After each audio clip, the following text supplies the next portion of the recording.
তো ও কাশ্মীরে গিয়েছিল। এর আগে আমি সমেত ওরা রাজবাড়িতে গিয়েছিলাম।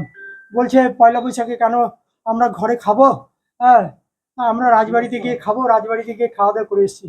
তার আগের দিন আমরা নৈহাটি বড় মার কাছে গিয়েছিলাম, এবং বলেছিল বড়দা আমরা এলে একটা ভালো ছোট্ট জায়গা একটা, সবাই মিলে যাব। ও আমাকে ছেড়ে এখানেও আমাকে বলেছিল যেতে, কিন্তু আমি আর যাইনি। আমি ইচ্ছা করে যাইনি। ওই যে তোরা যা, তোরা স্বামী স্ত্রী যাবি, তোরা আনন্দ কর, কিন্তু ঘোড়ায় চড়িস না। আমি এটা বারবার বলেছি। সেই ঘোড়ায় চড়েছে, ঘোড়ায় চড়ে উপরে উঠেছে, এই অবস্থা আজকে। তারপরে ওরা কবে গিয়েছিল? ওরা গিয়েছিল 16 তারিখ। আচ্ছা, ফেরা কথা 24 তারিখে রাত্রিবেলা। হ্যাঁ, ফরিদা থেকে এসেছিল 8 কিংবা 9 তারিখে। আপনার সাথে শেষ কথা কখন হয়েছিল ওদের? এই তো ওর ওয়াইফের সাথে, মানে ওদের সাথে বা ওয়াইফের সাথে? এই যে এখান থেকে আমি তো পৌঁছে দিলাম, ওদের গাড়িতে উঠিয়ে দিলাম। কাশ্মীর পৌঁছানোর পর আজকে, হ্যাঁ আজকে অনেকবার কথা হয়েছে।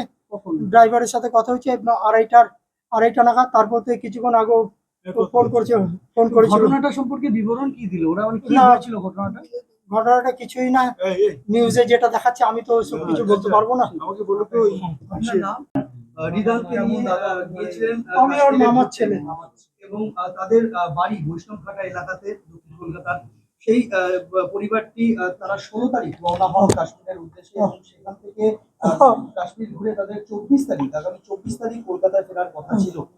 তার মাঝখানে এই মর্মান্তিক ঘটনার খবর এসে পৌঁছেছে। শোকস্তব্ধ পরিবার, মন্ত্রী অরূপ বিশ্বাস তিনি এসে পৌঁছেছেন, স্থানীয় কাউন্সিলর 100 নম্বর ওয়ার্ডের তিনি এসেছেন, পরিবারের সদস্যরা রীতিমতো পাথর। এখনো পর্যন্ত যেটা জানা গিয়েছে যে হিতান অধিকারী তিনি কর্মসূত্রে আমেরিকায় থাকতেন, পরিবারের সদস্যদের নিয়ে তিনি ঘুরতে গিয়েছিলেন, তার জন্যই বৈশাখ মাসে